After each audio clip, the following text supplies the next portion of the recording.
This is the College Football Inquirer. I am Andy Staples here with Ross Dellenger and Steven Godfrey, and we have just learned who made the bracket. So I'll just start. You've probably heard this, but just in case you haven't, your number 1 is Indiana. Your number 2 is Ohio State. Your number 3 is Georgia. Your number 4 is Texas Tech. Those guys all get byes. They move into the bowls in the quarterfinals. The teams that will be hosting in the first round: number 5, Oregon. Number 6, Ole Miss. Number 7. Why am I blanking on number 7? Godfrey, help me. Number 7 is the Ags of Texas A&M. The Ags. Yes. And number 8 is Oklahoma. The part that we were all very intrigued by, the 9 and 10, the last 2 at-larges. Alabama got the 9. They're going to Oklahoma for a rematch against the Sooners, a game that was played less than a month ago. And then Miami gets the 10. They are going to play Texas A&M at Kyle Field. Tulane will be number 11, so we get a rematch of Tulane-Ole Miss in Oxford. We saw that earlier this season. Ole Miss won 45-10. James Madison, your Sun Belt champ, is your 5th highest ranked conference champ. That's right. The ACC champ Duke, with 5 losses, did not get in. James Madison will go to Oregon to play in Eugene in the first round. Gentlemen, how do we feel? Great. I feel great about this. Ross, how do you feel? Because Ross is in the middle of doing the yeoman's work of news gathering on reactions. So I want to get your opinion before you may have to duck out and take a phone call. Yeah. Well, somebody was going to be mad, right? Either there was 2 spots for 3 teams, and somebody's going to be mad, and so you can imagine Notre Dame is the mad one, and Alabama and Miami are the happy ones. Last night I was sending my predicted field. I don't know if I sent it to you. I don't think I sent it to you guys, but I sent it to a few people, and I had everybody in that was in, but I actually had Alabama as the 10. And Miami as the 9, but they flipped it kind of the other way. But outside of that, I just figured this committee would end up having Miami and Notre Dame side by side in the rankings because BYU was going to drop back. And lo and behold, that's what happened. And then as Hunter Yurachek, the chair, said today, when they were side by side, we went to the head-to-head. And apparently, I thought this was an interesting wrinkle.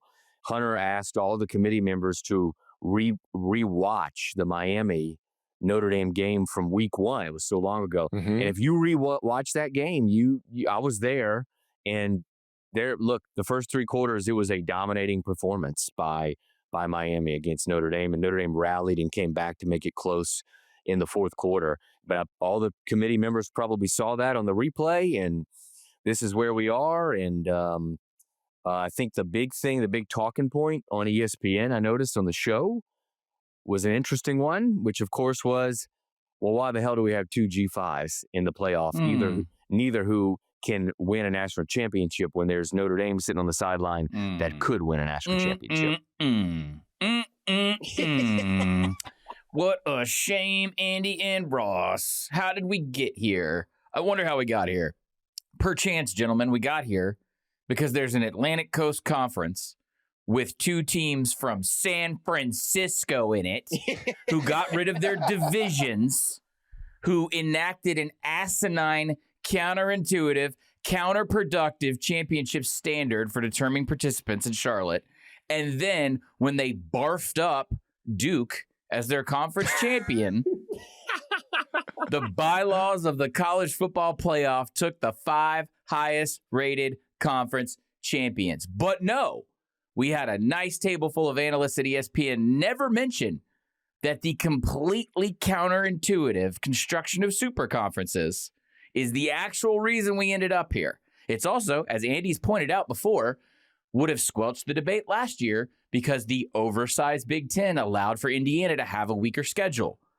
It's amazing that we're sitting here talking about how terrible and unwinnable and horrible it is for James Madison and Tulane. And you know what? I'm not going to argue football versus football. Notre Dame should be in this playoff. I could maybe run down and figure out how many teams I think Notre Dame would beat on a neutral field right now of these 12 teams.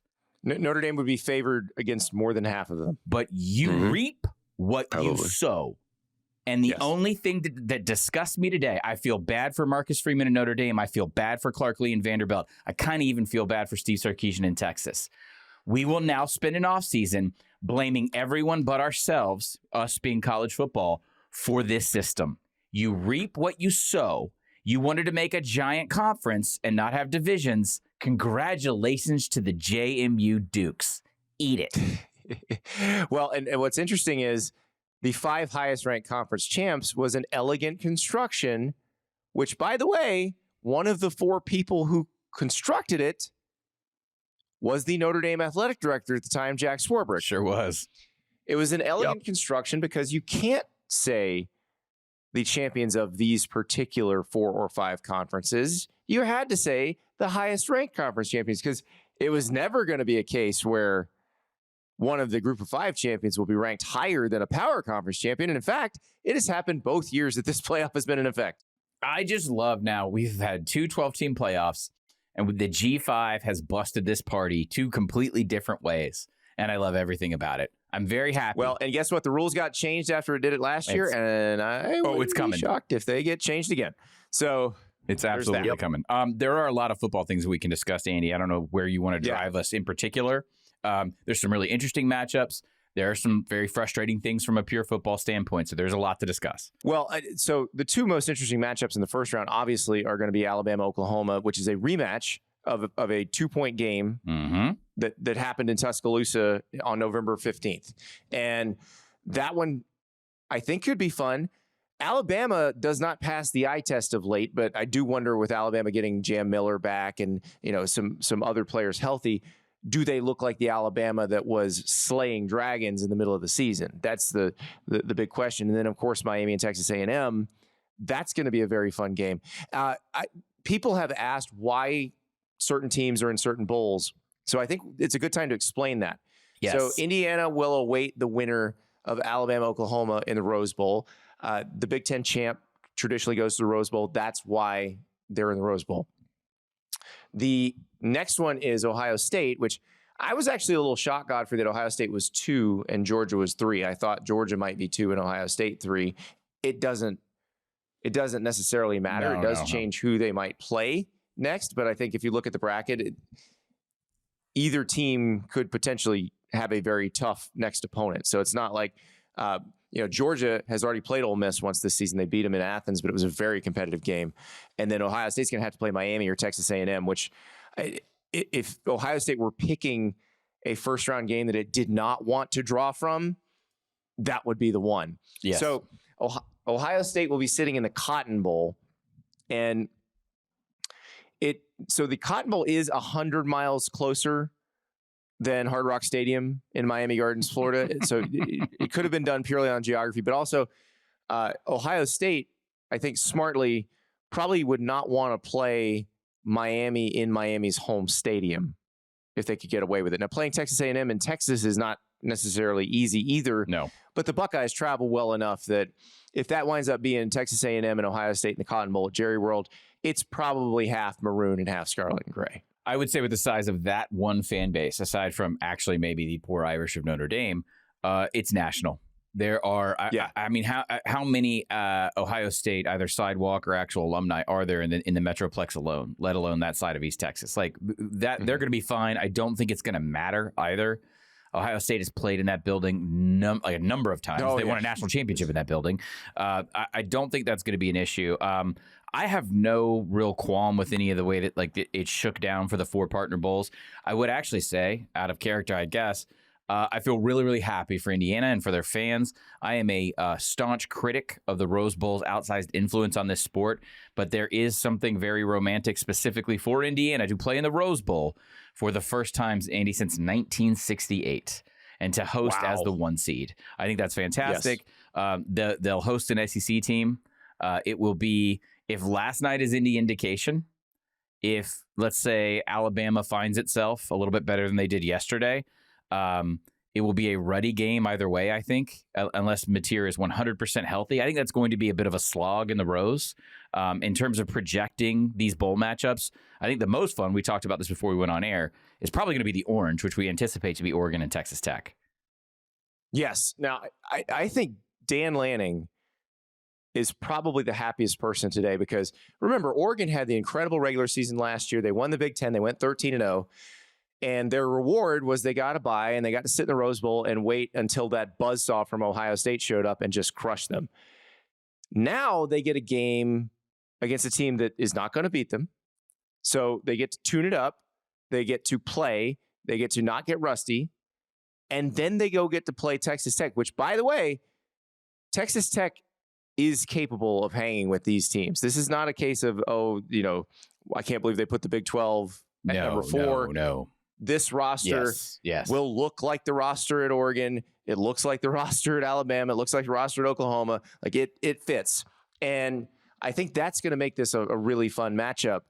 But I know Dan Lanning is glad that he does not have to be the one waiting because Oregon is the type of team that if they get tuned up properly could be the buzzsaw that runs through the playoff this year, like Ohio State was last year. I think that's the role that they're trying to adopt here. Look, I feel more confident about the national title worthiness of 1 through 4 this year. I'm the pro G5 guy, but I did concede during this offseason that maybe we don't have to slot the conference championship into those 1 through 4 spots. I like the idea of letting those be the 4 best teams that make the field of 12. However, Oregon is exactly where Oregon needs to be. They're in the 5. We talked about this for 2 months, right? The 5 is where you wanted to be. There was not a formidable G5 team, even though there's 2 in the field now. There's not a formidable. I was going to say Tulane is the formidable one, but they're going to Oxford. So yeah. Just a quick note on rematch. There's rematches all over this thing. The committee is not concerned with creating rematches. Ole Miss and Tulane played each other. They don't even think about it. No, Ole Miss and Tulane played each other. If Ole Miss were to win that game as the 6th, they would go back and play Georgia. That game already happened in Athens. Alabama and Oklahoma has already happened this year. That is not a concern of the committee. A lot of people were asking about that on social. I don't think they worry about that in the They don't slightest. even think about it. No. Yeah, they do not even think about it. And you could theoretically have an Indiana-Oregon semifinal. That game was played in Eugene earlier this year. Yeah, and then obviously you could have Georgia playing Ole Miss again. This is going to be fun. That's that bottom half of the bracket, like that semifinal, because you could have if you have Ole Miss, Georgia in the Sugar Bowl, and then either A&M Ohio State or Miami Ohio State in the Cotton Bowl. That's going to feed into a semifinal that is going to be a fairly unique and interesting matchup, I would think. If it's Georgia and Ohio State, if it's chalk, well, that's the best semifinal that anybody's played in the last, since Georgia and Oklahoma in the Rose Bowl. But that Georgia Ohio State Peach Bowl in 2022, where the Ohio State field goal misses as the clock strikes midnight on New Year's Eve, like.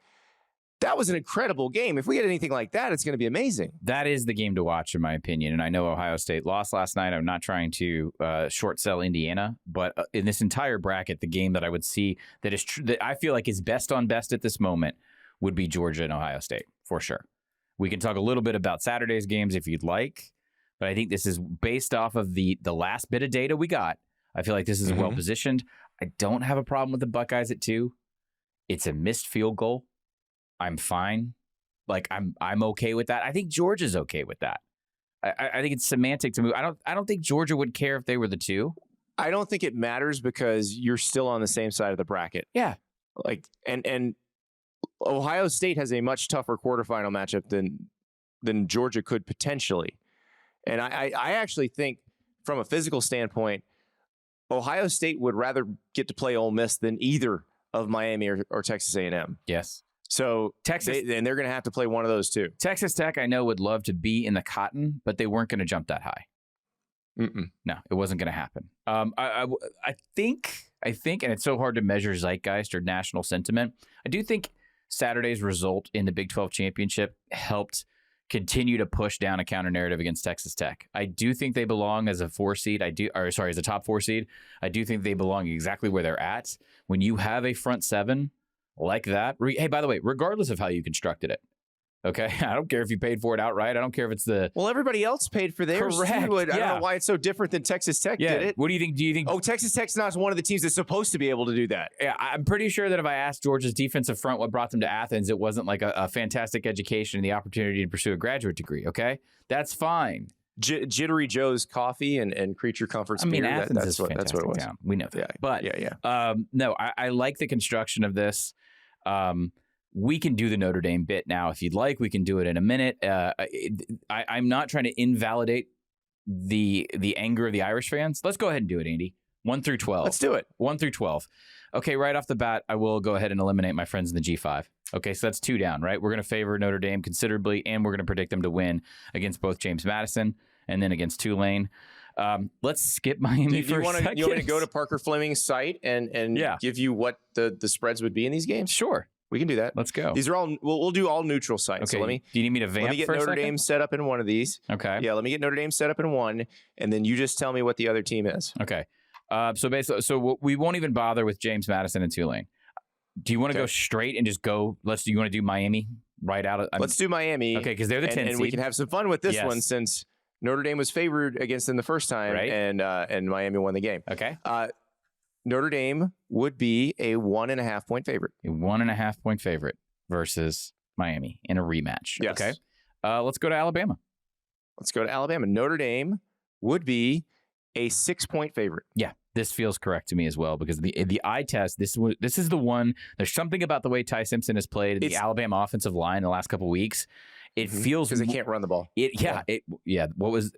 By the way, everybody asked me. I was at a social gathering last night, very much against my will. I apologize to the college football media that I wasn't 100% locked in, but I was watching that game, and some normal, casual human being asked me, "What's the best stat to track in game?" And it's hard not to say second half rushing yards or rushing yards allowed, because that is another example. That game specifically. Okay. Alabama's O-line, eye test wise, and Ty Simpson's play the last couple weeks. I probably would have said 7.5 for the Irish, but okay, we're going to go from. And that's what's interesting about this, Godfrey, is talking to people, because I think the average fan thinks Alabama got in because of the eye test. That's not true at all. No, the eye test Alabama sucks. got in because of resume. Yes. Not because of eye test. Notre Dame is the ultimate eye test team this year. It's just we're so used to Alabama getting in because of eye test. Alabama has a win on the road against a top 4 seed. That's why they're in the playoff. Yeah. Full stop. Yeah. All right. Yeah. All right, let's say Oklahoma is the 8th seed. What are the Irish favored by? The Irish would be favored by 8.5 points. 8.5. Interesting. We're actually going up as the spreads are going up as we walk up the rankings. Wait till we get to Ole Miss, buddy. All right. Oh boy. All right. Your Aggies of which this game has already been played. Texas A&M beat them on the road. They did. Yes. Notre Dame by 6.5. Okay. All right. I'm fine with that. But again, you can say that, and this is where the counter argument comes in. We've said Notre Dame would be favored against Miami. Notre Dame would be favored against Texas A&M. Those games were played, and Notre Dame lost. Yes, early in the season, but guess what? It was still the season. All right, let's go to my alma mater, who's had a totally normal one the last 2 weeks. Oh, yeah. It would be a 9-point spread. Notre Dame by 9-point favorites. Maybe going to Oxford. Interesting. 9 points. All right. Oregon. We're close to the top 4 here, and we have yet to the machine has yet to spit back at us. So I think it's going to spit back at us here. All right. Nope. Sorry, Notre Dame by 4. Wow. Andy, should we go into the top 4? Let's screw it. Let's do it. All right. Let's do it. Texas Tech. All right. This is again, Parker. This is one. This is one I haven't done. Okay. Yeah, all right. I have not. I played this game with almost everybody else. And we need to tell people how to do this. So this is Parker Fleming's CFB graph site, right?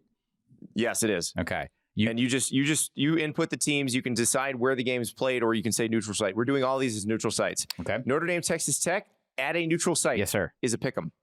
Ooh. Okay. Be a good game too. Be a good game. All right. Let's go to Georgia. All right. Them dogs. By the way, we are now at the 3rd seed of the college football playoff, and we have yet to find a team that Notre Dame would not be favored against. Notre Dame by 5.5. Holy smokes. Okay. All right. I didn't think we'd get this far, I'm going to be honest with you, but this bit continues. All right. Ohio State, we get a national title rematch. You ready? I think we're going to find our first Notre Dame underdog. You're right.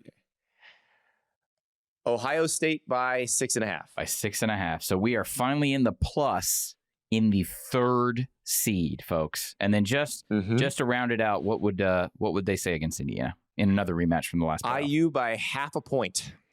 Wow. Okay, so according to advanced analysis, Notre Dame would be favored against all but 3 teams in the college football playoff, and it would be a pick'em against Texas Tech. Right. Correct. Irish, you have my sympathies. You should be in this playoff. This is why they're mad. But you should have won one of those 2 games. I know, but man, if there ever was a scenario where you could have a Money in the Bank season, like let's just say Georgia's standing there on the field in Miami. We're all there, me, you, and Ross. We're all interviewing people, confetti, and all that stuff.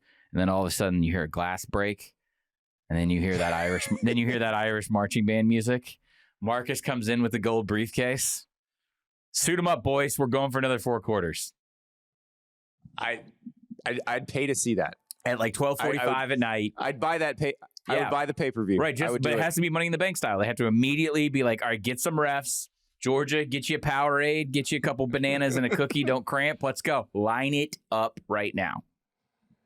Oh my God, I do it. But this is the issue. And look, Notre Dame knew this going in, and we'll see. Little peek behind the curtain. Ross is talking to Pete Bevacqua, the Notre Dame athletic director. That's why he had to dip out for a minute. They are going to discuss what happened with Notre Dame. I imagine Pete Bevacqua has some ideas about how this could have been done differently. He's got some feelings. Just as, the Miami crew would have had the same idea if they'd have been left out. The Alabama crew would have had the same idea if they had been left out.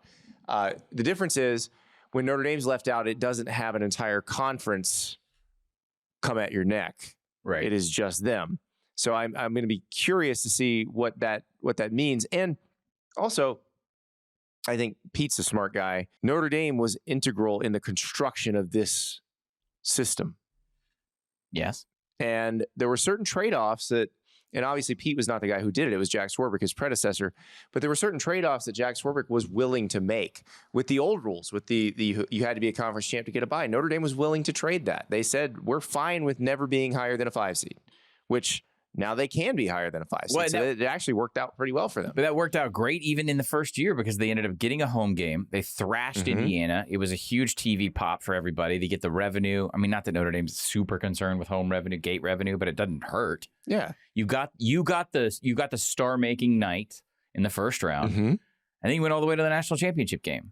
We can't say the system's biased against a team that has always represented a sort of, what's the word I'm looking for? Like an outsized amount of representation in the construction of the postseason. Right. They are the Irish of Notre Dame. We're in this phase of likable Notre Dame because of Marcus instead of Brian Kelly and a lot of other things. But let's cool our jets here. This is not a conspiracy. If you want to blame somebody, blame your weird, I don't know what you call your situationship buddy over in the ACC. That's who you should be blaming, again, because I go back to the fact that if Miami, this is the simplest way to understand this if you're an Irish fan. If Miami had been pushed by hook or by crook into the ACC championship game, Andy, we feel confident they would have thrashed either Virginia or Duke. And there would have been no debate whatsoever. And there's your conference champion. Yeah. JMU's out. Tulane goes to Oregon. Miami goes in, and it opens a slot for the Irish to be playing against Texas A&M or maybe Oklahoma. That's it. That's the simplest explanation possible. Yeah. And this is the system. And again, you were right at the outset. These guys who run the conferences were the ones who created, and obviously this is not Notre Dame's fault, but when the system was designed, so the 4 who designed it were Jack Swarbrick, Bob Bowlesby, who was the Big 10 commissioner, or Big 12 commissioner at the time, Greg Sankey, who was the SEC commissioner currently and at the time, and then Craig Thompson, who at the time was the Mountain West commissioner. They're the 4 who designed this. And they designed it for a world with 5 power conferences that were relatively balanced. Remember, Texas A&M and Oklahoma are still in the Big 12. The Pac-12 still exists. Yeah. But this was not designed for 17 and 18 team conferences. Andy, and that's what it wound up with. Another fun wrinkle to this entire problem is that if the Pac-12 somehow still existed, and again, had not been devoured like a cannibalistic mob of zombies that it was by television networks and competing conferences, Oregon would be a conference champion right now, and everything I just laid out for you in the Miami ACC champion scenario would have allowed the Irish into the playoff. You reap what you sow, not specifically to Notre Dame, but to college football. Andy, maybe in the next segment, we can talk about pushing to a 16, because I'm curious where you would create a cut line of teams that are not in this playoff that could come in and make noise and probably should belong in this competition. Let's talk about that when we come back. We are back at the College Football Inquirer. It's Andy Staples and Steven Godfrey. Ross Dellenger will be rejoining us soon, and I, for one, can't wait till he does because I hear it's going to be kind of juicy. So some hollering. We got to talk. Yeah, we got to talk, Godfrey. You mentioned that obviously a lot of the saber rattling of the last year or so has been a push toward a 16-team college football playoff. The commissioners actually have gotten a deadline extended to talk about the 2026 season playoff. They have until January 23rd now. They were supposed to be done by December 1st.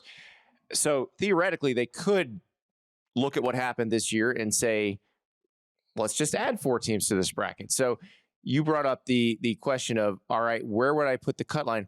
And I actually think it's very easy to find the cut line for this one. You ready? Go.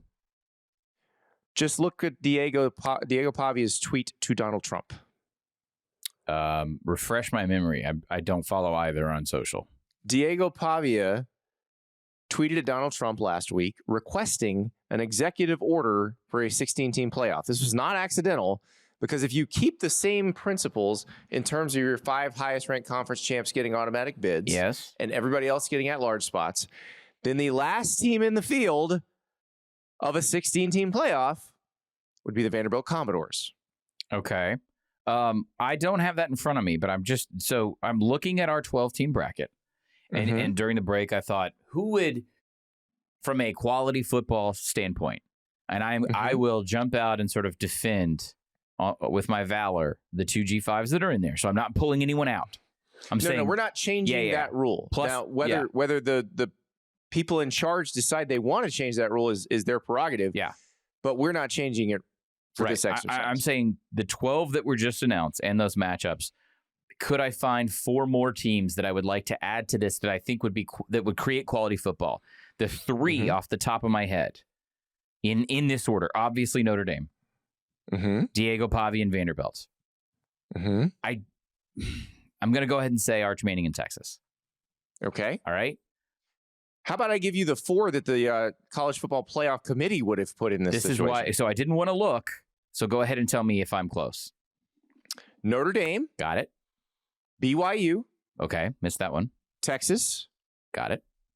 Vanderbilt. Nice. Okay. So the only one I omitted was BYU.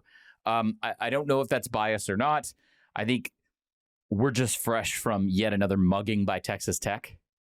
Right. Which it may just be that's what Texas Tech does to everybody. And right now, I am informed it's a recency bias, Andy, which we fall prey to in the press, where I'm thinking, I don't really want to see that team. By the way, I felt the same way about Oklahoma after they dropped 2 of 3 and John Mateer couldn't throw a football.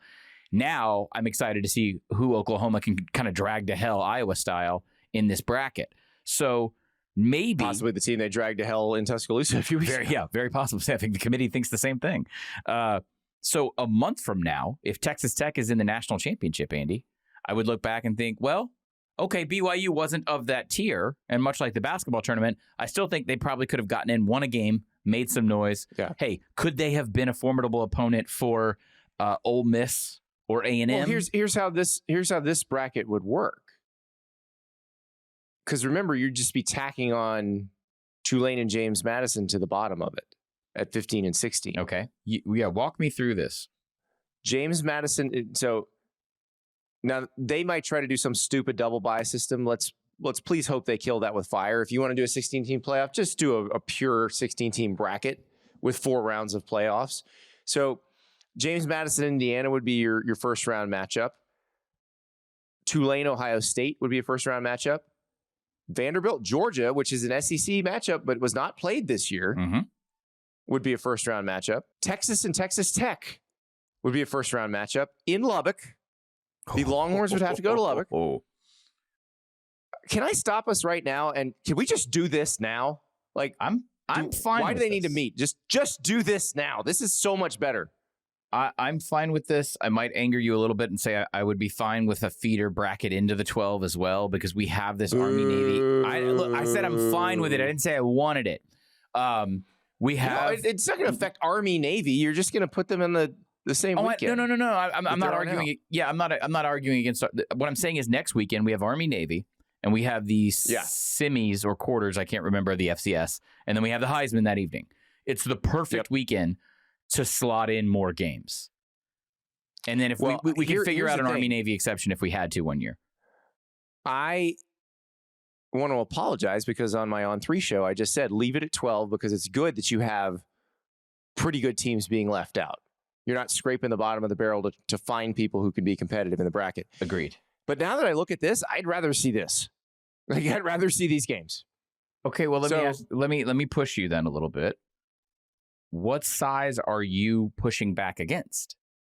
Keep going through the rankings. That. I don't want to add another round. Who is the next team after Vandy, Texas, BYU, and Notre Dame? Utah. You don't want to see it? Nah. Next team after that? That's USC. Okay, yeah, I kind of feel Arizona. You on that. Yeah. Okay, I feel good about this. Yeah, you're right. Okay, so 16 we feel good with. Let's continue through these games. Okay. You'd have BYU, and again, they might do a stupid double bye thing, but if they didn't, you'd have BYU at Oregon. That's kind of fun. Yeah, definitely. Notre Dame going to Oxford. Weird, fun. Miami going to Texas A&M and Alabama going to Oklahoma, same as in this one. But yeah, I could live with that. The thing is, though, like 16 last year would have been way too many. Okay, but so we only have 2 data sets here, Andy. Does that mean so we have a 50% clearance rate on a quality 16-team bracket? Yeah, and I think as the sport evolves, I think we got a good chance of that percentage going higher. Okay, I do too. I was just curious what your thoughts were. I feel like more often than not, I think the talent gaps within the top 30 are shrinking. Yes. And I also think that the parity argument inside of the Big 2 leagues, more the SEC now, but you have predicted on the show many times, hey, give the Big 10 3 years, give the Big 10 4 years, whatever. You're going to have that same dynamic. And I think I've said this on the show before, but Steve Wiltfong, your colleague at On 3, kind of convinced me of this in an off-season conversation for a piece I was working on where you've got to build the factories up there, and they're not ready yet at like an Illinois, for instance, to have the sort of perennial competitiveness of like an Oklahoma or Ole Miss right now. Well, I believe this is what Brett Bielema considers his best recruiting class yet at Illinois. That this is the one he's the most excited about. The one you're talking about the one he signed this past week. The one he just signed last week. Yeah. Right. Which is why I think there are some problems in the Big Ten. Maybe the leadership is at odds, for the future, whatever, but you got to give it time. I have complained on the show about the lack of quality inventory down the stretch in season as compared to the SEC, but I do feel confident, and there's like 4 or 5 programs that can raise that bar, provided though, and this is a different conversation for the offseason, like Wisconsin can get back on its feet. Michigan State is at least relevant. They need to carry their part of the load. Yeah. And they haven't been. Yeah, we've got a couple projects that are still under construction up there. That's the biggest thing. It's like a subdivision. So they're going to push for the 16. The Big Ten wants bigger than that. The Big Ten wants the automatic bids. The Big Ten wants the play-in games. And look, I actually think the play-in games are a more interesting idea than conference championship games for 16, 17, and 18 team conferences. Because I don't think I don't think those are that great. And even the SEC championship game yesterday, that's the one everybody's trying to save because it's been a great event through the years. But it's also money. Well, right, but you can create money. Yes. An opportunity. Anything that has stakes where somebody plays their way into the playoff, there will be money to be made on that. Okay, one thing, though. I'm going to push back because I agree with you on this emphatically. I do think we need to just dash these games and start the playoff earlier. I do need to recognize the emphasis and like emotional equity that Georgia put into yesterday. Beating Alabama is not nothing on any date, on any circumstance for Kirby Smart. He's out there like kind of emotional, thanking the band. Like I'm from the state of Georgia. I have a bunch of sidewalk dog fans in my life. That game mattered a lot. Whipping Alabama, blanking them through what, three quarters and change. That mattered a lot to UGA. Absolutely. And they showed up. There was you've had coaches say, oh, why would you want to show up for the conference championship game? Kirby Smart never said Kirby that. wanted it. Kirby Smart was always like, put the ball down, we'll play, we don't care. Yeah, we want to definitely. win a championship. Yeah. And so, and I actually think that's most of these elite programs, that is how they feel. That they're that competitive. Yeah.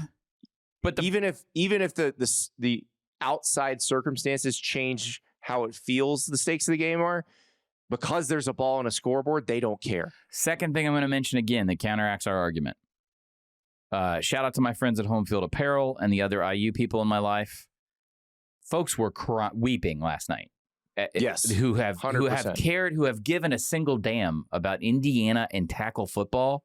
What happened last night is nothing short of like a miracle, even 4 years ago, Andy. So that mattered as well. Now, the other side of that argument was I was in Indianapolis last year, and Penn State and Oregon and their fan bases and even their coaching staffs kind of felt like, man, this is a pseudo exhibition. We're positioning here for where we're going to be seated in the playoff. It did not have those stakes at all. So this is my issue with it. While I do think the play-in games could be intriguing as a TV property, I don't like anything that makes the game harder to explain to a casual fan. Okay. And it makes the game much harder to explain because the casual fan is going to go, well, why aren't they playing 1 versus 2? Like, why aren't they playing for the championship? Are we just ignoring the championship? And that's the thing. Yeah. You shouldn't do that. Like if suddenly you're ignoring a championship, then you've screwed up the system. It's not the system's fault. It's your fault. Like you've messed this up. Like if you've got a situation where you want to have a number 3 versus number 6 game and a number 4 versus number 5 game, and those will have more interesting stakes than your number 1 versus number 2 game, you've messed it up. Yes. And that's where they're at right now. I would agree with that. I don't know if there's a perfect way forward, but I also don't know if we're going to be talking about conference championship weekend in 5 years. Yeah, I think they're going to have to find another way around. But it also, like, the other piece of it is we don't know what the conferences are going to look like in 5 years. Correct. I mean, the one that gummed everything up today, in my opinion, and this is, I'm using today's episode to sort of like kind of whiteboard or outline my column for the Washington Post tomorrow. But if we talk about the ACC and its combination of sort of mismanagement and kind of generally poor construction, and then this feckless thing they coughed up in the ACC championship game, they feel like they're on borrowed time. This is bad. They do. This was bad for college football. This is their best team is in. Their best constructed team got in. Yes, but not with any help from the league. Almost in spite of it, Andy. Yeah. Actually, there's no almost. In spite of it. Yeah. But I don't blame the ACC. Like, I don't think the ACC should suddenly go, all right, we're going to use college football playoff rankings as our tiebreakers. I don't think they should do that either. No stakeholder at a Power 4 conference is going to do that when Hunter Yurachek is on television in October going 6-7. That's never going to happen. The committee has embarrassed itself this year more than any year prior, going back to the 4-team format years, and that's saying something. Well, and I've said this all week that if the right thing to do would be to put Miami in over Notre Dame because Miami won the game. Their records were identical. Their resumes were close. Yes. It was the common sense thing to do. But I said they will look even stupider if they do that because they've had Miami and Notre Dame ordered the way they've had them ordered for the entire time. They should have always had Miami over Notre Dame. Yes. At one point, they had them 8 spots apart with Notre Dame above them. I don't think like you and I as media members should have platforms. I don't think we should be reduced down. It's like politics. I don't think we should argue along party lines. So this is what I'm getting at here. I'm the pro G5 college football hipster, but also on my platform, which is counterintuitive to that, is creating the best regular season inventory possible for the biggest teams possible without worrying about conference affiliation. And the statement, and it's maybe not the first statement the committee made in all this, but when you really sit here and examine the Notre Dame and the Miami of it all, college football is still rewarding the wins that you get and their quality and you were intent to seek them out. And I feel like at the end of the day, we can't rely on the conferences to lead us. They will lead us astray. They've done it so far. I think they hurt the sport. I'm not going to get into the commissioner rant, but like relying on the conferences to build the inventory is a bad idea. Where you finally get, I think, a productive thing out of the corruption of the sport is when you have mega team and mega team on Labor Day weekend. We protected that. We rewarded that. And we rewarded Miami ultimately for scheduling with intent. And I'm happy that that happened.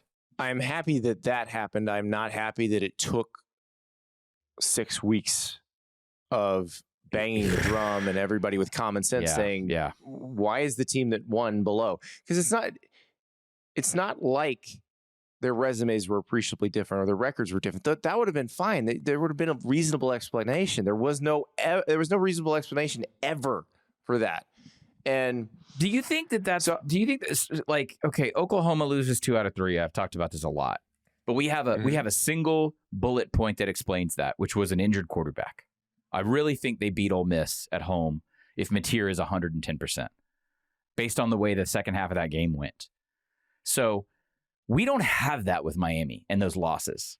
Like, we go back and watch Louisville, and that's just bad football. Mystifying. Yeah. And I think that, and I think the moving Notre Dame ahead for as many weeks as they did was to sort of reconcile that. Well, and the fact that they lost, it's funny because everybody says, oh, you can't lose. You can lose early. You can't lose late. No, you can lose late. Yeah. Alabama just did Ohio it. State lost very late last night. Didn't hurt them a bit. Alabama didn't. The one time you really can't lose, right before they start doing the rankings. It would seem so. Yeah, it would seem so. You can lose late. I mean, even outside of conference championship games, you can lose late. Yeah. Because then it's a matter of you're locked. What am I blanking on right now? Kind of locked into where you are. And Texas A&M. That's the one I was blanking on. Texas A&M lost before conference championship weekend. Yeah. They are safely in the playoff, hosting a home game. You can lose late. Yep. Right. The one time you shouldn't lose. Now, I guess maybe this is undercutting my argument that Miami did get in ultimately. Mm-hmm. But Miami was 8 spots behind Notre Dame because of when it lost. See, okay, let me pause right here. I understand what you're doing because you're seeking to apply logic to this situation, which is sort of our job. That's probably the problem. I gotcha. I understand. I go back and I'm not going to do this unless somebody pays me to do it. I'm going to be honest. But if you go back and you take those transcripts from those first 3 or 4 weeks and you put them side by side, there is no narrative through line in those conversations. No. It is week to week, shaking it up and throwing it out. Which, by the way, like, I'm not even picking on the committee anymore. That's an impossible task for any collection of individuals to do, and that is a manufactured for TV event. In fact, Ross, who is obviously the calmest of the three of us, has been pretty vocal and pretty passionate about how silly and counterproductive it is. And it's counterproductive not because it confuses people. I really do think it hurts the reputation of the process. I really do. It feels the most makes pro everybody wrestling. It makes it look like there are morons in charge. Is what is the problem. And in many years there have been, but you can also mask that because that's what a good comms team is for. And shout out to those people as well. But it's really hard to do that in some of those awkward Tuesday night live TV interviews. By the way, like, I love Reese Davis. He's not trying to press those guys, but pretty much any question he asks, they're going to trip over themselves, if you will, because the next week they're going to have to probably contradict what they said. That's just the way we don't have enough data points. How about we could just beg ESPN? I'm not asking for much. Let's shave 2 more weeks off that thing. I just wonder, could we come up with another programming idea for them that would get the same numbers, and drive the same conversation, and they could just have one ranking at the end of the year? Well, is there a magic bullet there that we could figure out? Now, I think the answer to this is if Godfrey or I could actually figure this out, we wouldn't do this. We'd be television executives getting paid and never have to talk in front of a microphone again. But I think you'd have to do that. You'd have to replace it with something else. I have a proposal, but they're not going to take a step backwards because what they want is that that sort of faux legitimacy to make the headlines and to make us mad. But what I would do is I would take a sample committee that works at ESPN during the regular season up until, let's say, the weekend before conference championship games, or actually the week before rivalries, okay? I would have a pseudo committee mock it You could announce that on the air. Bill Connolly works for ESPN. Do it with your own people. You could have, that's not bad. You could have SP Plus go and rank the 12 according to the parameters, not just the 12 top teams, but hey, projected conference champion. Do that, and then maybe have one more. FPI is kind of a junk stat. I don't really like FPI, but you could find 3 and talk about it each week at the halftime of the MAC games and hopefully boost MAC ratings. Do that. Don't actually take the people who are responsible for the final decision and tie their arms behind their back in October, because you're undermining the credibility of this sport, and this sport lacks for credibility as it is. I think that is doable, because all they're looking for is to drive the conversation. Because the show itself doesn't. I don't know that it moves the needle that much. No, I don't think so. They've got live basketball to put on anyway. So I think you're right. I think all you need is something that drives the conversation. ESPN's always been great at having its own people create the drama, and then they make their own gravy with the drama across multiple shows. Right. So you're right. I think that's doable. So okay. I like it. Steven Godfrey for executive producer. You know what I don't think I'll be doing in a year is working in Bristol.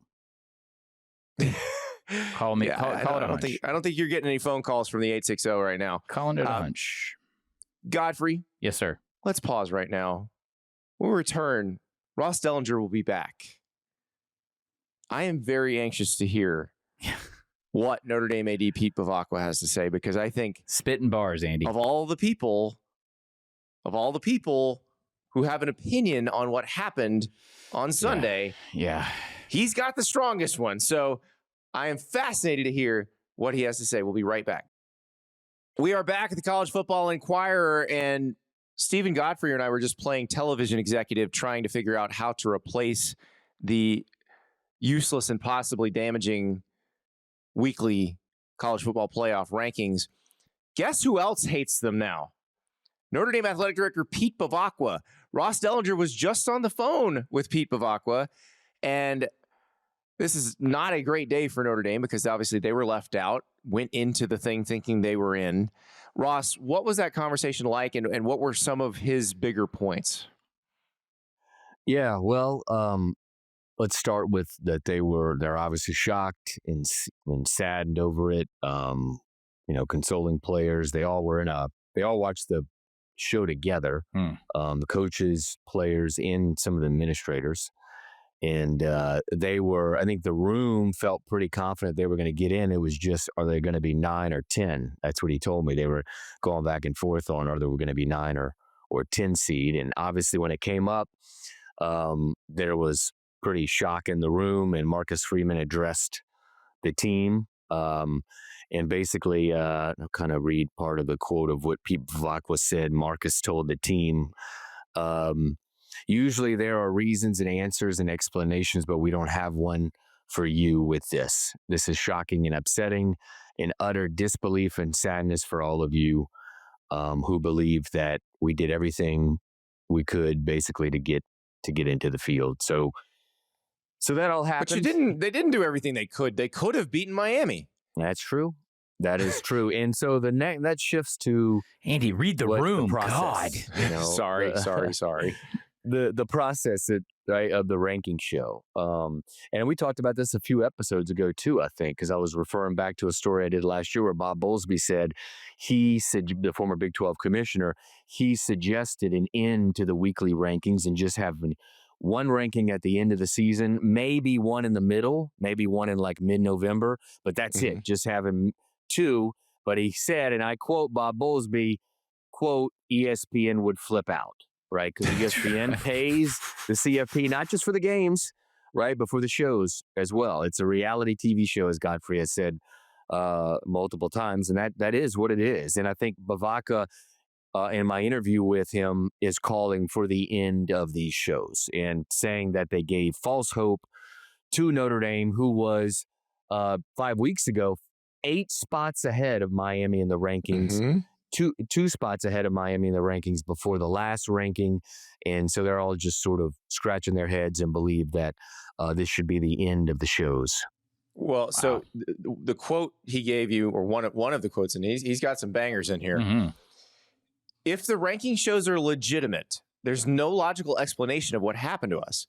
have one ranking show at the end like Sunday. What's the point of doing anything prior to that? And, well, yeah. I mean, honestly, and this is another one that he gave you, Ross. There is no explanation that could possibly be given to explain the outcome. As I said to Marcus, one thing is for sure, any rankings or show prior to this last one is an absolute joke and a waste of time. Why put these young student athletes through these false emotions just to pull the rug out from underneath them, having not played a game in 2 weeks, and then a group of people in a room shatter their dreams without explanation? Well, as I'm going to defend him by not defending them. What do you think everybody else thought every time they had a ranking and Notre Dame was ahead of Miami? Yep. That's what everybody who has common sense thought the whole time. Well, it goes back to, and I think I'll write it sort of in there, is the jump that happened. They sort of, Notre Dame sort of can't understand if that's the case, right? If the head-to-head, and as it should be, probably, I think most people would agree that head-to-head needs to be a huge factor, right? Why wasn't it illustrated in the committee's rankings earlier? Why did it take to the end? And I think he's got a great point on that. He does. This is not Notre Dame's fault. This is the committee's fault. And this is why I said last week, if they flip them, they will look even stupider than they already look. They looked like morons when they came out with Miami 8 spots below Notre Dame, despite them having the same record, similar resumes, and Miami 1. They looked like idiots when they did that. They looked like idiots every week when they didn't have Miami above Notre Dame, and then they finally fix it, but they looked like bigger idiots because they spent all this time with Notre Dame ahead of Miami. And I hadn't thought of it from the human perspective, and I'm glad you talked to people Bevacqua and put it in the human perspective. You got all these players that, okay, you have these authority figures that have told you you're going to make the playoff. And then it's like, oh, no, we were just doing that for a TV show. Sorry, kids. I don't have much to add to this, gentlemen, only because I've been saying it for so long. I also am not going to act like we've destroyed the psyches or emotions of a bunch of football players. Like, I feel some sympathy, but I'm not going to cry my eyes out for a Notre Dame team that, like, no, Andy I think said, the Notre Dame players know better. Yeah. They know better than anybody else. They could have beaten Miami. They could have beaten Texas A&M. But it's hard to ignore the fact that Notre Dame was sort of used as like a plot device on a reality television show. They were the plot twist. Yeah. Notre Dame was the plot twist. Yeah.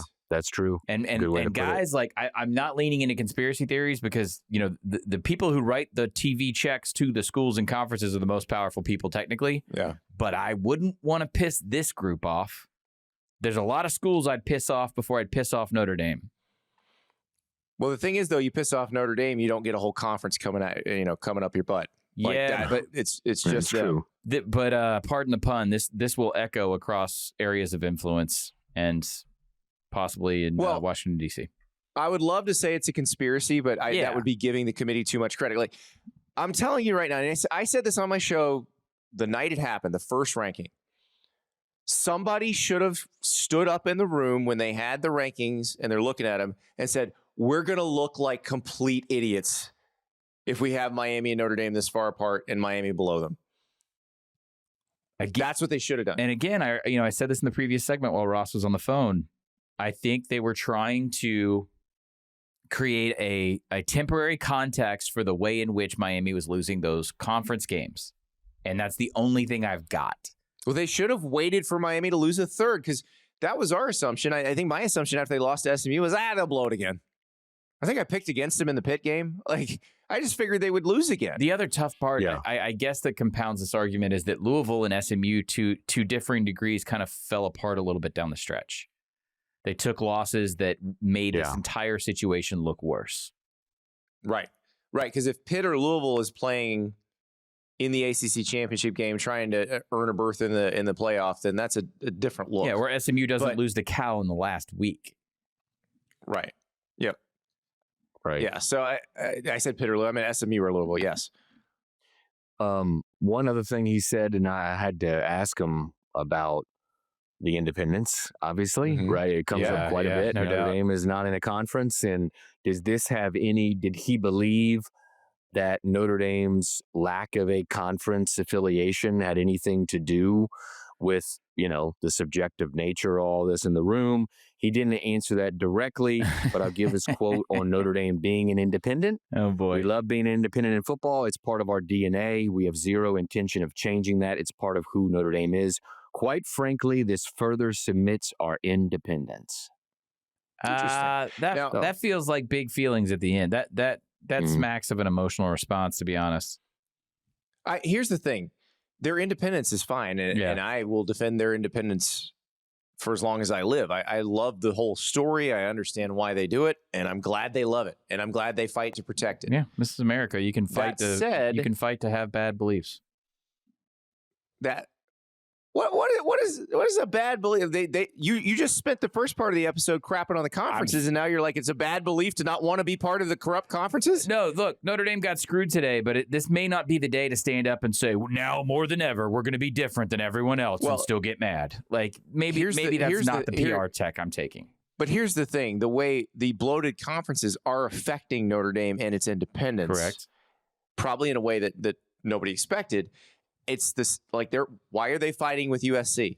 Why are they fighting with USC over that game? Because USC does not want to have it played where it's been played. Yeah. Because USC has to play Big Ten games during that time, and they don't want to deal with that.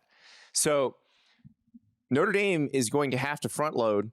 And what you saw this year, when you have maybe a first-time starting quarterback, when you have a younger team, you may take some early losses, and those may be your only chance to have great resume points.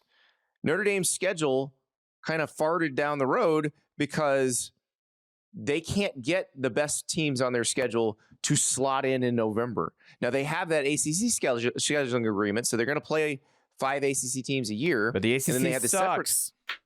Right, they have the separate deal with Clemson, which isn't really great now either. No. Man, I bet they want to get out of that soon. Call it a hunch. That's the issue. When Oklahoma loses to Texas and then to Ole Miss, it has that November game against Alabama and then a game against LSU. And like LSU was bad when they played, but a lot of years LSU is going to be good when they play. Like it has that. Notre Dame isn't going to have that in late October and November because of the way the conferences work now. Andy, that's my point, and I don't understand why they're choosing today to double down on being independent, because this is only going to get harder and worse. If the powers that be in college football are going to put something like USC, Notre Dame on the chopping block, there's really nothing left that's sacred. They're going to keep their Navy game, which has, by the way, a great backstory. It involves World War II and a hospital.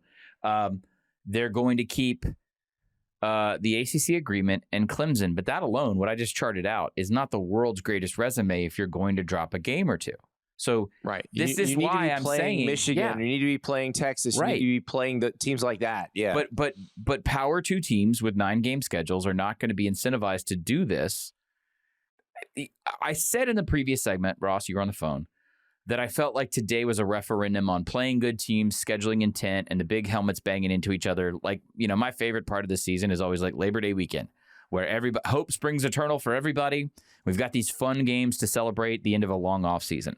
And I think by and large, the data that we received today from the selection committee reinforces the want and the need for college football to do that. Unless you're Notre Dame, I guess, because they're only going to be able to put themselves in these big moments in September, to your point, Andy. So they lost the first two, but just because they were breaking in some skill position talent, that's going to happen. Yeah. So, or just because you're breaking in, like in a different year, maybe you have a young offensive line that gets better as the year goes on. Or you don't have like, a defense yet or whatever. But but to my point, like this is not great for the future if you're going to say, damn it, we're never going to be in a conference. I'm not endorsing conferences. They're a bloated mess and highly corrupt. I think they're the core of the problem in the sport. But there's not an alternative right now. Like BYU struggled as an independent. There is an alternative, and if Notre Dame wanted to lead the way, they're going to go to the NFC on East? that. Well, they're going to go. There's a big super division, super league, and Notre Dame would be leading that. Which would be the most ironic thing ever, that you spend your 100 years trying to stay independent, and then you're the one that creates the super conference.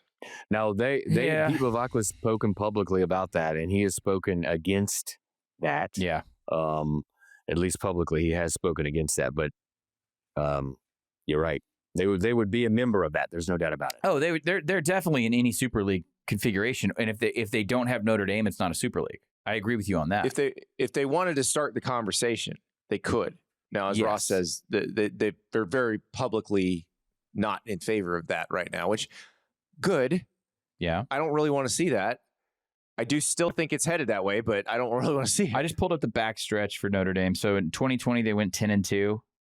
They finished the season against Clemson in the ACC title game because of the weird. Now, they played an ACC schedule in 2020. That was COVID.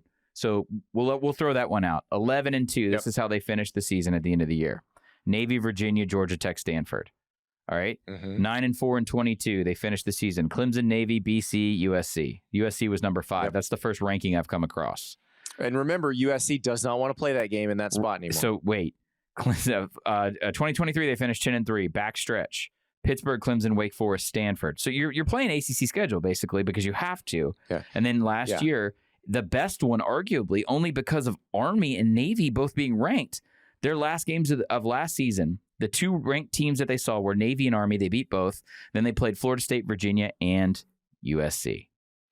Now, it would help for them if Florida State and Clemson get good again. It would, yeah. That would help a lot. Because if you have somebody, because the ACC doesn't give those teams a choice. And so it does allow for games in November against teams like that. But you have to have good ACC teams for that to work for you. Let's go macro for a second on the 2025 schedule. The reason we're sitting here today, and the reason why Miami's in and Notre Dame's out is because Miami rode Notre Dame's ascension through the rest of their schedule as their best bullet point. But they lost to Miami. They lost to Texas A&M, which is what we're talking about. Here's the problem. Andy, these are all Power 2 schools. Purdue sucks. Arkansas fired their coach after the game. NC State, decent. USC, decent outside the playoff field.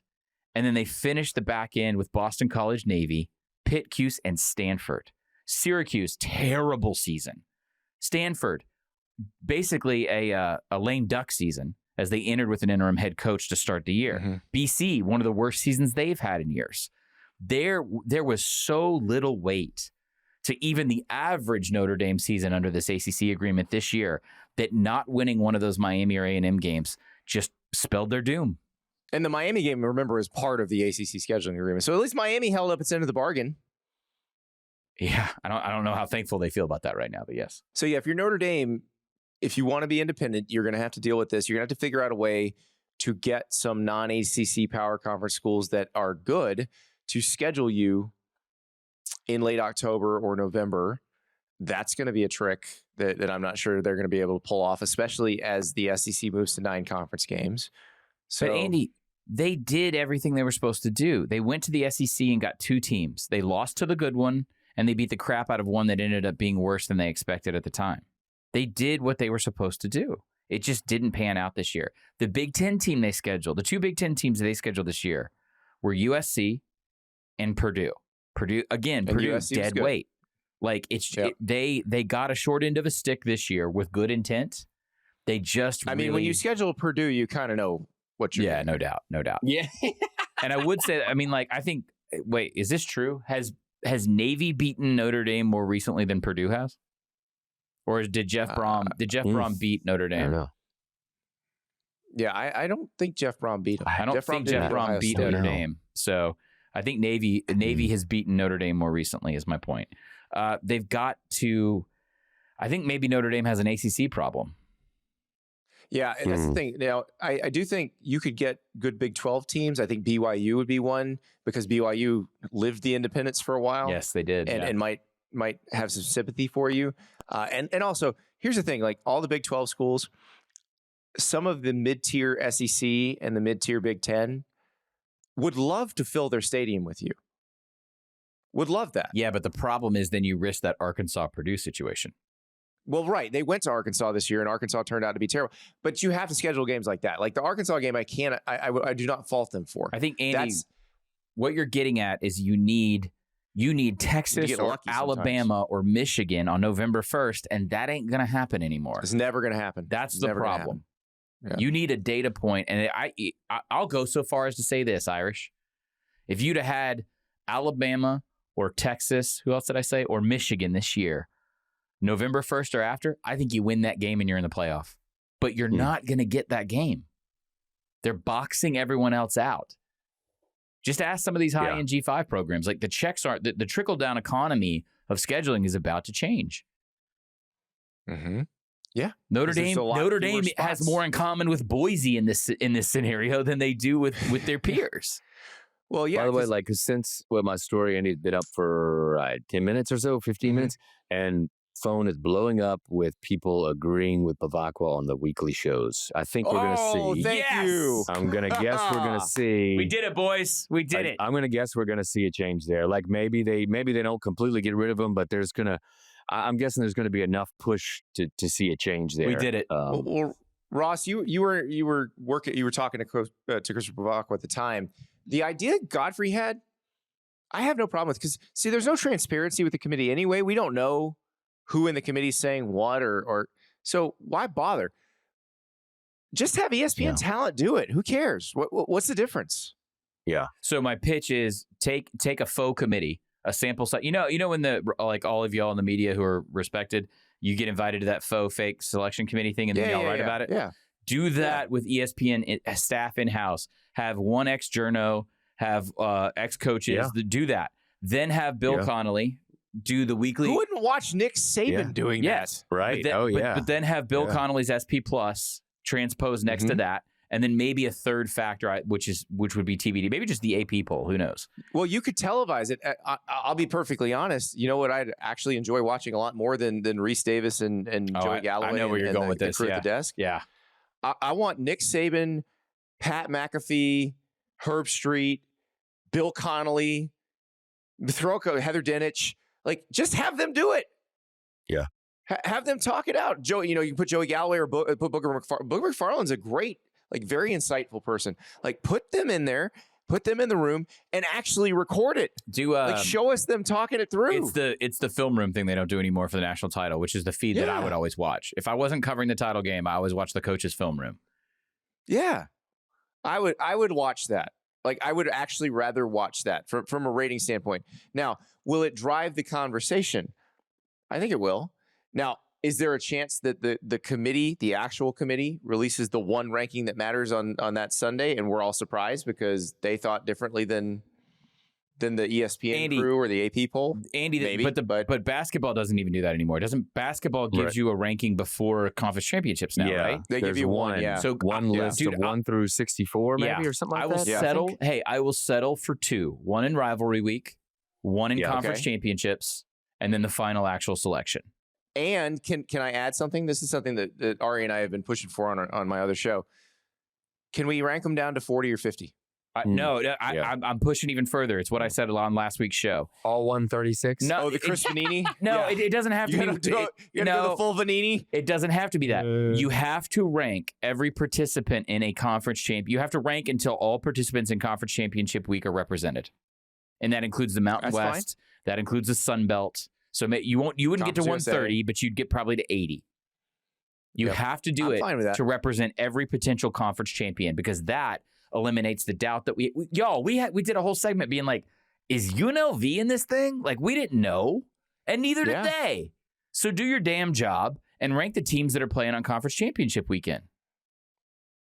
That's fine. And you don't need 5 sitting ADs getting dragged to Grapevine, Texas 6 times a year. Okay, guys. Yeah. This has been very enlightening. I am sure there will be more fallout from this as the days go by. We will be back on Tuesday, unless, of course, we get hired as television executives, and then we won't be here. Call me, Bristol. We'll see you, maybe.